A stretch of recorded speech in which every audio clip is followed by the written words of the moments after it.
Could Jahdae Barron be for the Falcons what Jalen Ramsey was for the Ravens?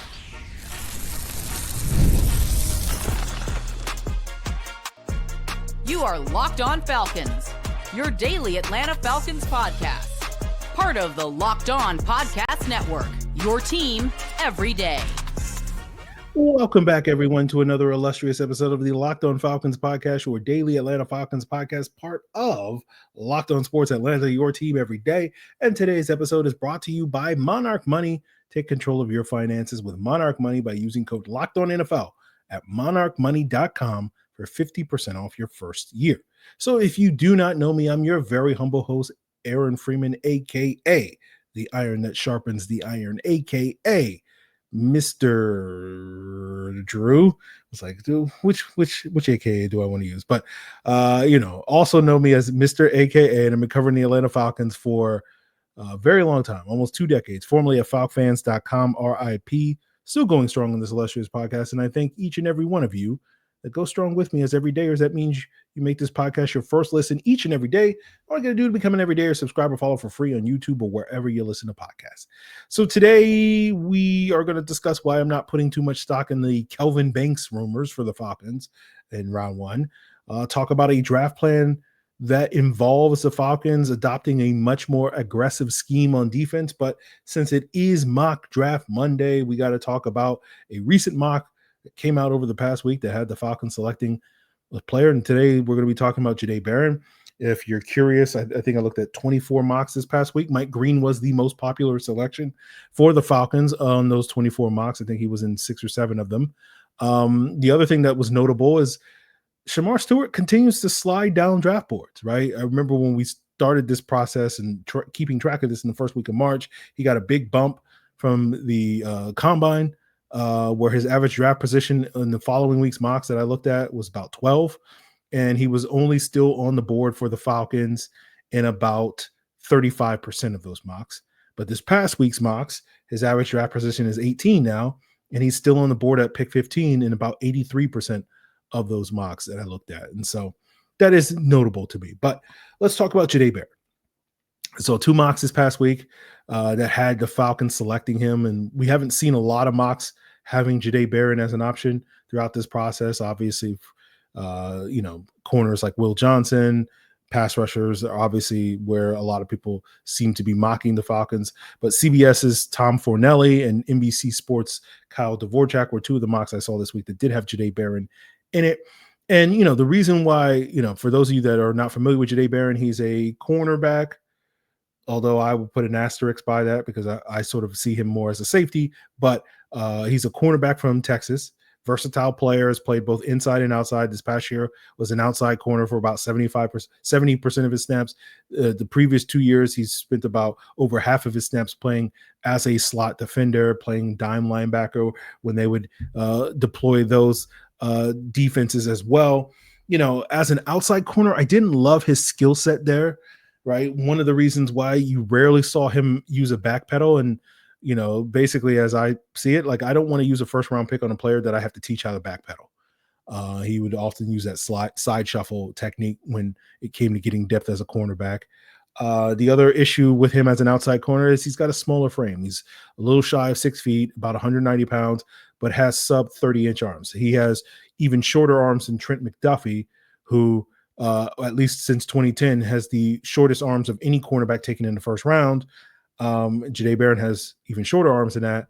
And frankly, like, as you guys may recall, I was a huge fan of Trent McDuffie in that 2022 draft. I don't think Jahdae Barron's film comes close to measuring up to Trent McDuffie. So that comparison that I'm sure you'll see a lot of people making, I don't quite see that. Just because I just think Trent McDuffie is a significantly better guy that you could see succeeding as an outside corner, and I just don't really see that with Jahdae Barron. Instead, I think he projects better long-term as a safety in the NFL, mostly because I think the biggest strength of Jahdae Barron is his eyes, his vision, his awareness. Like, when he's able to get his eyes on the football, play flat-footed, keep things in front of him like you would often do as a safety, that to me is when you see the best version of Jahdae Barron, right? We talk about how the safety position is a neck up position. To me, Jahdae Barron has all the traits that you're looking for in terms of a high level safety coming into the NFL, even though that is not a position that he has a ton of experience playing outside of a handful of snaps. Right, when you contrast that with a cornerback position, which is a neck down position where, to me, Barron is not that impressive in that regard. Now, he blazed a fast 40 at the combine, ran a 4.39. From what I saw watching the film, he didn't play that fast. I would have never guessed. I would have said like maybe a 4.48 or something like that, but I would have never guessed a sub 4.40 just because I saw fast wide receivers blowing past him over these last 2 years of watching him at Texas, both inside and outside. And then you couple that with some of the other testing that isn't great, talking about the neck down ability where, beyond that 40, like the rest of his athletic testing didn't look great. Like, the reports from his agility testing, will sort of get official numbers at a later date, but the reports were that he ran a 7.05 cone, which is 27th percentile for a cornerback, a 4.19 short shuttle, which is 46th percentile for a cornerback. Again, those numbers look a little bit better when you compare them to safeties. But like typically when you look at the list of corners that have agilities in that range that typically are not ideal, they come in kind of two flavors, right? There's the big long press guys, right? The Tyson Campbells, the Jamel Deans of the world, which Jahdae Barron is not. Or they're slot guys. Diamador Lenore, Teron Johnson are two examples of guys. So that to me is kind of where if Barron is going to be a cornerback, to me, you got to put him inside and not really dabble with him outside. But, why would the Falcons like a player like Jahdae Barron? Well, they love the makeup, right? And from all accounts, he's got A+ character. You're hearing some of the things that Steve Sarkisian is saying about Jahdae Barron. He was saying about Bijan Robinson, 2 years ago when the Falcons made him their top selection. Not to mention, the whole Jalen Ramsey aspect of it all, where Jalen Ramsey in this Raheem Morris defense with the Rams, played what is coined the star position, which is mostly a slot corner, but a kind of a hybrid corner slot safety linebacker role in their sort of nickel and dime packages, right? Where about 25% of Jalen Ramsey's snaps in 21 and 22 when Raheem Morris was his defensive coordinator in LA came when he was in the slot. About 15% of those snaps came when he was in the box. Now, obviously that means, about 60% of Jalen Ramsey's snaps came as an outside corner. And that's where Barron and the Ramsey comps sort of fall short, because when Ramsey would play outside, you would put him on number one wide receivers and expect him to lock those guys down. I don't think you're asking that for Jahdae Barron. Now, another comparison that you'll hear with Jahdae Barron, I think is a little bit more apt, is Brian Branch. Right now, I think Brian Branch is probably a much better tackler and better in run support than Jahdae Barron is. But you saw Brian Branch kind of shine as a rookie in that nickel spot for the Lions in 2023. And then this past year, they kind of moved him to safety, where he was a part-time nickel guy, but primarily a safety this past year, and also had another solid year. And I sort of foresee a similar track for Barron, where year one, you come in, you play that nickel cornerback spot. Year two, particularly here in Atlanta with Jordan Fuller just basically operating on a 1-year deal, you could potentially slot Barron in and move him back to that safety position. And this is similar to the career path, not just of Brian Branch, but Tyrann Mathieu, Chauncey Gardner-Johnson, CJ GJ. And I actually think CJ GJ is a good comp for the type of player that Jahdae Barron is. I think CJ GJ was a little bit more of that psychopath wasp type of player, like I just want to hurt people type of mentality. I don't think Barron quite has that. But you see flashes of that. Of like, I want to do a lot of harm to people, right? He may not be a wasp. Let's call him a yellow jacket, right? On the spectrum of flying insects from the order of Hymenoptera, that sort of thing. So, I sort of see a similar type of player in terms of Jahdae Barron. And so to me, that's why Jahdae Barron is my top safety in this draft class, right? That I have him as a safety, even though he hasn't played safety in college.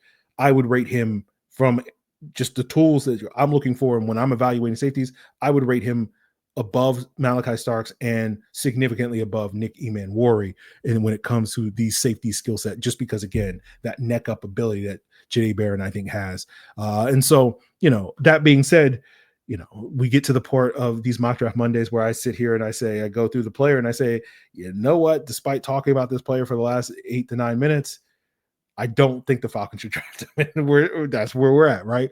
Where it's like, as much as I'm a fan of Jahdae Barron, I wouldn't necessarily be in love with the idea of drafting him, just because it's the same issue that I have with drafting any non-pass rusher in this draft, where it just feels like the Falcons have a massive need in terms of addressing their pass rush. They have a prime opportunity to address it at the top of this year's draft, and to ignore that to get a lesser player at a later point, just to me doesn't make any sense. It's the idea, to me, again, the analogy I would use, and maybe it's not a great analogy. It's like, you're sitting here bleeding out of a gaping wound in the middle of your living room, and you're just like got some sniffles, and he's like, oh, let me take my allergy meds so that I can get rid of these sniffles or whatever. And it's like, my guy, like you're dying, you're bleeding out, my guy. Like, you're worried about allergies at the point. That to me is what the Falcons pass rush is. It's the gaping wound that it's causing you to, that's going to, kill you. And you're sitting here worried about some sniffles, some symptoms. And that's what, to me, like drafting a non-pass rusher feels like. It's just like, oh, no, my nose is running. What are we doing? What are we doing here, guys? So, that being said, though, at least compared to some of the other first round options that we talked about, like, I feel like at least Jahdae Barron has like first round film compared to other players. And so, and if we're not going to take a pass rusher, then give me an impactful secondary player that has first round film, which, I don't think the other guys, Starks and Eman Wari, have. And, it's not to say Will Johnson doesn't have first round film, but I don't, I ain't in love with an off zone corner. Right. We'll talk about why, but a little bit later. But, I don't think that's, a player like Barron is as good as a pass rusher, but it's better than a linebacker. It's better than some of the other safety options. At least with a cornerback, you can be a little bit more aggressive schematically. And I think Barron is probably the one that I would point to that you if you're going to go in for a non-pass rusher, he's probably the player that I would be, spend the least amount of time complaining about. And so, speaking of, being more aggressive schematically, let's talk a little bit more about, potentially the need at corner, as well as that pass rush that's going to allow the Falcons to be a little bit more aggressive defensively so that they can dial up some of the blitzes to deal with the concerns over their pass rush that is causing them to bleed out in the middle of our living rooms collectively. So we'll get into all of that, guys, as we continue today's Locked On Falcons. This is a message from our sponsor, Intuit TurboTax. Taxes was waiting and wondering and worrying if you were going to get any money back, and then waiting and wondering and worrying some more. Now Taxes is matching with a TurboTax expert who can do your taxes as soon as today. An expert who's going to give your taxes their undivided attention as they work on your return, while you get real-time updates on their progress so you can focus on your day. An expert who will find you every deduction possible, file every form, every investment, everything with 100% accuracy.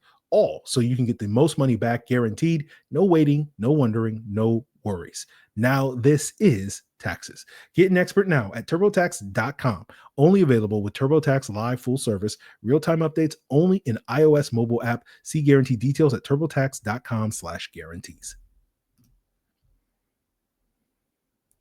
So, obviously I think edge rusher is the primary need. That's the gaping wound when it comes to what this Falcons defense needs. And we know that this Falcons defense is the gaping wound when it comes to if this Falcons team is going to fall short of expectations in 2025, which presumably is winning the division and making the playoffs.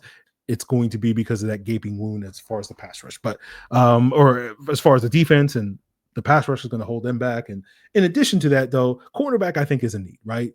That, to me, one of the reasons why, to me, edge is number one, cornerback is probably number two, is that I feel like if you can significantly upgrade the play of your cornerback room, right? Where you brought back Mike Hughes, who was solid last year, gave you, league average sort of starting cornerback play, maybe slightly above league average for the most part last year. And then you're potentially upgrading, that spot inside with D. Alford, where you moved on from D. Alford. You have Clark Phillips waiting in the wings. But again, a player like Jahdae Barron, to me, would be a significant upgrade at that spot over a Clark Phillips type of player. But if you can get significantly better cornerback play, that will allow you to be a lot more aggressive with your scheme. And that's going to allow you to be able to run a lot of the sim pressures and being able to be more aggressive with the blitzes that I think you're going to need in order to compensate for the lack of pass rush, right? The Falcons just do not have the type of players that they can just simply line up 4 guys and expect to win consistently with a simple 4-man rush this upcoming season, right? When you look at the Falcons' current top 4 pass rushers, right, you have Kay Nellis, you have Arnold Ebiketie, you have Leonard Floyd, and you have Morgan Fox in no particular order, and right? And Caden Ellis being that off-ball linebacker, we saw him really shine in the second half of last season on a lot of those simulated pressures that the Falcons really dialed up, particularly starting after week 6. That was also the same time of year where you also saw Arnold Ebiketie's pass rush production sort of increase because the Falcons got a little bit more aggressive starting in week 6. Against the Panthers, with being a little bit more aggressive with their blitzes than they were in the first 5 weeks of the season. It goes back to a conversation we had a couple of weeks ago with Leonard Floyd, where I was like, yeah, I don't know if Leonard Floyd's going to be that guy when you sort of look at the sack production the last couple of years, and he's more in line to me when you look at the advanced metrics with like his pass rush run weight, which is similar to what Lorenzo Carter, Bud Dupree's, and Matthew Judon's were before they got to Atlanta with high expectations and did not quite live up to that in terms of being that sort of alpha or beta or whatever you want to call it, pass rusher, that guy that you can just simply say, go out there and win. And so the thing that Leonard Floyd does bring to the table, though, is his athleticism. We talked about that, where like a lot of his sack production, about 5 or 6 of his sacks last year basically came when he was either cleaning up or was operating as the looper, or no, when we factor in the cleanups, it's like 9 out of his 10 sacks last year when you count half sacks as full sacks. But 90% of his production from a sack standpoint last year came via either operating as a looper on the stunt or twist, or getting that cleanup production because of how good an athlete he is. And so the idea is with these 3 guys, in addition to Morgan Fox, as your main, trio or quartet of pass rushers, like what these guys do well is not just, hey, go and beat, this above average or good starting offensive tackle or guard or whatever. It's let's throw junk at teams, right? Let's be able to blitz from different avenues and different areas. And basically going back to a conversation I had last week with Dave Chota, the Falcoholic, where like every defense has this identity. And I think the Falcons defensive identity should be, we're just going to be this blitz happy team. And I think if they can do that, that can help compensate. It's not going to solve their pass rush issues, but it is going to help, right? Because even though we sit here expecting and wanting and praying and hoping and dreaming for the Falcons to take a pass rusher in round 1, we know that it's unlikely that rookie pass rusher is going to have this massive impact on the Falcons and single-handedly solve there, right? Like, even though I'm sitting here pushing for, you got to take a pass rusher, it's a glaring need. It's not because I sort of assume that rookie is going to solve your problems, right? He's the first step and probably what is a multi-step and a multi-year process to fixing your pass rush. But we know that because, you look at the 4 edge rushers that have been taken at pick 15 since 2010, right? That's Jason Pierre-Paul, Bruce Irvin, Will McDonald, and Lyle Tulatu. You look at their average production as rookies, they averaged about 4.9 sacks, so about 5 sacks last year, 30 pressures on about 291 pass rush snaps, right? And that's very similar to the production that Matthew Judon had last year, which was 5.5 sacks, 25 pressures on about 328 pass rushing snaps. So essentially, the Falcons rookie, whoever they take at 15, shouldn't be expected to be any more impactful for this Falcons pass rush, any more of a problem solver for this Falcons pass rush, at least in terms of raw production, than what Matthew Judon was. But we did see in the latter half of the season that, a defense that can, drop guys in the coverage, run these simulated pressures, do all this thing to sort of confuse offenses. Again, it wasn't a good defense, but it was at least a functional defense, particularly when they were able to get that pressure in those 5 games after the bye week. And so, to me, that leads me to thinking, after pass rush, cornerback is your next biggest need, right? Not only is it a premium position, and we talk about the lessons learned from the Eagles and how they build their team. They value premium positions, right? And the reason why you value those premium positions, whether it's an edge rusher or whether it's a cornerback, particularly on the defensive side of the ball, especially early in the draft, is because you're not going to be able to find those guys later down the road in free agency. good players at those positions rarely hit the open market. And so the reality is you're not going to be able to solve those problems if you have problems at cornerback or edge without investing premium draft assets into it, right? At least a D tackle, linebacker, safety, or whatever, in theory, as we've seen with the Falcons with Jesse Bates, as we've seen with the Falcons with Caden Ellis and David Onyemata, like in theory, you can quote unquote solve, D tackle, linebacker, and safety, in free agency, in theory, right? It's much more likely that you can, if you don't have an option there, you'll be able to get a guy in March as opposed to having to get that guy in April in the draft. And so my hope is that the Falcons will add those problem-solving players at edge and corner in this year's draft, and that will lead to them playing more of that aggressive style of defense rather than that conservative style of defense, going back to the conversation I had with Dave Choate about the league rule and the kickoffs now coming out to the 35 instead of the 30 or the 25. And now it basically means that if you're an offense and you start out at your 35, you're 3 first downs away from being in field goal range.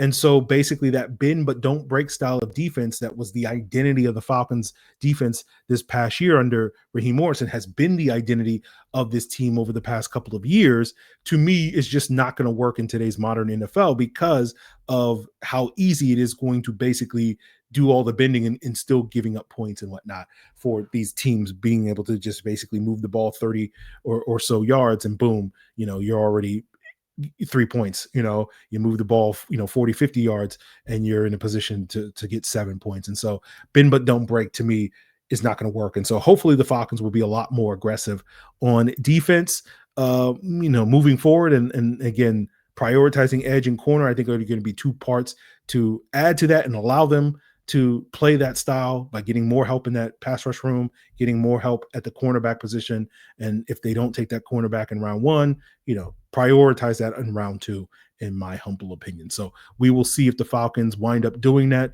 We will see what the Falcons do in round 1, not just taking a corner, not just taking an edge rusher, but is taking an offensive tackle like Kelvin Banks Jr. out of Texas, Jahdae Barron's teammate, a legit option. I'll break down why I'm not buying that as we wrap up today's Locked On Falcons. So we know that in the NFL, the salary cap is a lie. And we all wish we had the powers to manipulate money in the real world in the ways that, a team like the New Orleans Saints do in the NFL world. But, in the real world, you often find yourself checking your bank account and wondering, man, where did all my money go? Whether it's dining out, shopping, entertainment, or now, given that it's tax season, it's very easy to lose track. And that's where Monarch Money comes in, your personal CFO, giving you full visibility and control over your finances. Monarch Money isn't just a budgeting app, it's a complete financial command center, and you can track all your accounts, investments, and spending all in one place so you can stop managing your money and start building wealth. Take control of your finances with Monarch Money by using code LOCKEDONNFL at monarchmoney.com, and you'll get 50% off your first year. That's monarchmoney.com, code LOCKEDONNFL for half off your first year. So basically, since Raheem Morris was late for the NFL owners meeting due to his travel being disrupted, finding out that he was in Texas, and part of the reason why he was in Texas was because the Falcons were working, could have been working out several other players, but at least one player that we know they were working out late last week, last weekend, right? Was Kelvin Banks Jr., the offensive tackle from Texas. And I've seen a lot of people sort of assuming now that, okay, Kelvin Banks Jr. is now a legit option to be the Falcons, 15th overall selection. I think a lot of that stems from, the Michael Penix workout last year where we saw the Falcons send out a whole contingent of folks to fly out for a private workout with Michael Penix, falling in love with Michael Penix, and then ultimately selecting him 8th overall. And so now you've seen that whether it was Mike Green's pro day or now Kelvin Banks Jr., I'm sure there will be other players that we'll hear about in the next week or two that the Falcons have worked out. You're seeing a lot of people being like, making the connection of, hey, if Terry or Raheem show up at your pro day or work you out, that means they must love you just like they love Michael Penix. And I just feel like that's a stretch, right? That especially when you look at this regime's history under Terry Fontenot, only about 9 out of their 31 picks have they we've shown any interest in prior to selecting them, at least based off of the Falcoholics draft interest tracker over the last 4 years. 5 of those 9 came in the 2022 draft, where they were connected to Drake London and Justin Schaefer at the combine. They went to Tyler Algier and Desmond Ritter's pro day, and they had a top 30 visit with D'Angelo Malone. But outside of that one draft and the 3 other drafts, you're talking about, only 4 out of 23 draft picks, about 17% of their draft picks, did this Falcons show interest otherwise. And so for me, that's why I think people put a little bit too much stock in these player visits and these draft interests and these workouts and these pro days and these top 30 visits, particularly under Terry Fontenot. It was a little different under Thomas Dimitroff, where I think there was a much higher percentage, particularly early on in the Dimitroff years, up through like the 2018 draft, where there was a lot more connections to the players that they ultimately wound up drafting.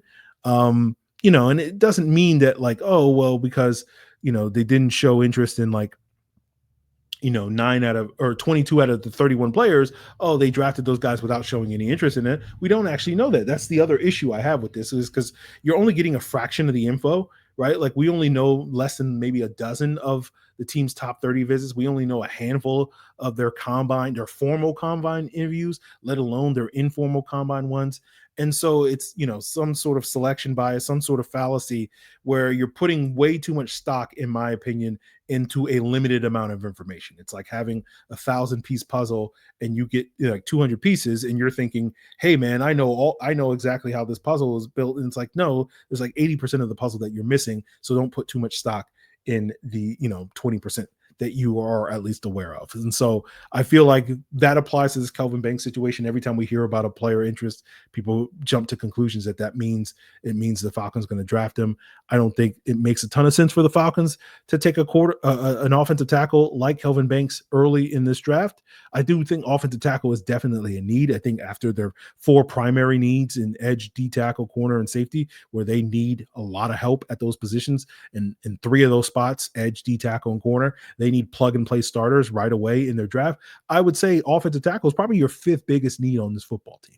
That finding somebody who can be an heir apparent to not only Jake Matthews, but potentially Kaleb McGary, and be a possible replacement for Kaleb McGary in 2026 is a need, right? For this football team, or really a want, I guess is more of a want, because again, you need plug and play starters. You don't need another backup tackle with Storm Norton and Brandon Parker on the roster. You want a better backup tackle than either one of those guys, right? That's where I would put offensive tackle as the top of your wants list, right? And I've been pushing for the Falcons to take a tackle the last 2 drafts, right? And they haven't done so. And, I would certainly be upset if the Falcons punt for a 3rd time. I do think that will be a mistake that the Falcons will come back to bite the Falcons down the road. But at this point in time, I just feel like the sense of urgency of being able to just put a competent defense on the field this year trumps sort of whatever worries you have about what your offensive tackle position is going to look like in 2026 and beyond. So to me, that's why offensive tackle to me is more a mid-round need, 3rd, 4th round guy. Take a developmental guy. That guy will be worth it, but not really a 1st round need. To me, drafting a guy that is going to basically sit the bench in his rookie year at the bare minimum when you need plug and play starters at other more pressing issues, to me, is not the right way to run your draft. But of course, we know that the Falcons did exactly this last year, right? And it's funny because I constantly talk about how this team is very reactive and not proactive, and drafting a tackle would be proactive, right? But I feel like given their current predicament, it's like, I know these could be issues in 2026, right? 2026, we could be using that top selection on offensive tackle, right? If the Falcons decide after the season that Kaleb McGary is not the answer at that position, and they want to extend him and re-sign him or whatever, they decide to move off him because he is entering a contract year. But it is one of those things where it's like, this is one instance, because of the predicament that the Falcons have, because of their limited resources, they kind of have to be focused on what's going to help maximize us in 2025, not necessarily do what they did last year, which is what's going to help us out the most in 2026 and beyond, in my humble opinion. But that's the challenge of this draft cycle. And so to me, in a world where the Falcons can trade back and pick up, more assets in rounds 3, 4, 5, or whatever, then I become much more open to the idea of taking an offensive tackle. But at this stage, given their limited, draft options with only 5 picks, only 3 in the first 4 rounds, only 2 in the first 3 rounds, to me, taking a tackle, particularly with one of those premium picks in rounds 1 or 2, would be gross misusage of limited assets. But we'll see. We'll see. So as for Kelvin Banks specifically, I've seen a little bit of Kelvin Banks' film watching him block, some of the top pass rushers. He seems, he's solid. I don't sit here and go like, man, that's a guy that we got to get. Like, he didn't jump off the screen as a guy like, oh, this is the perfect guy to plug in at right tackle. And especially given that he would be making the switch from left tackle to right tackle, that's not a guy that you expect to be able to hit the ground running right away, as a rookie. And so that's why I'm sort of, I'm sure some of you guys are like, well, he could come in and beat Caleb McGarry out. And I'm like, I don't think that's true. Right. I just think that making that jump from left to right tackle is a much more significant jump than people realize. And that would put Kelvin Banks behind the 8 ball, even if you think he's a more talented player than Caleb McGarry. But we'll see on that front. So again, as these next couple of weeks unfold and we see more indications of who various players that the Falcons are connected to, I would just say pump the brakes a little bit on that stuff, guys. Again, I know you want to believe that the Falcons are tipping their hand on who they're going to draft based off of Terry Fontenot and Raheem Morris's travel itinerary, but everything you kind of know about Terry Fontenot tells you that that's not how he operates. Like, where he's just like, the fact that he won't even admit basic things to the media just in case somebody, would use that for a competitive advantage. Like, he's like, what I'm saying? Like, there's no way that he's letting it out there that like, oh, we worked out this guy, which means we're going to draft those guys. So like that, I would just say, use some logic, use some reason. But I understand if you're a Falcon fan and you root for a team that rarely uses logic and reason when it comes to their draft picks. So I can understand why you may not necessarily be as dialed in on that. So those are my thoughts on that. We will be back tomorrow with more content. We're going to start really diving deeper into this draft class a little bit more at some of these positions, including potentially the offensive tackle class. So maybe we'll have some people on the podcast that say, hey, Kelvin Banks is definitely worth it at that 15th overall selection. So we'll see on that. Continue to make Locked On Falcons your first listen by following for free or subscribing on YouTube or wherever you listen to podcasts. Make sure you check out Locked On NFL Draft for your second listen, as Keith Sanchez and Damian Parson are going to keep you guys geared up for all the top prospects in this 2025 NFL Draft class. It is all part of the Locked On Podcast Network, your team every day.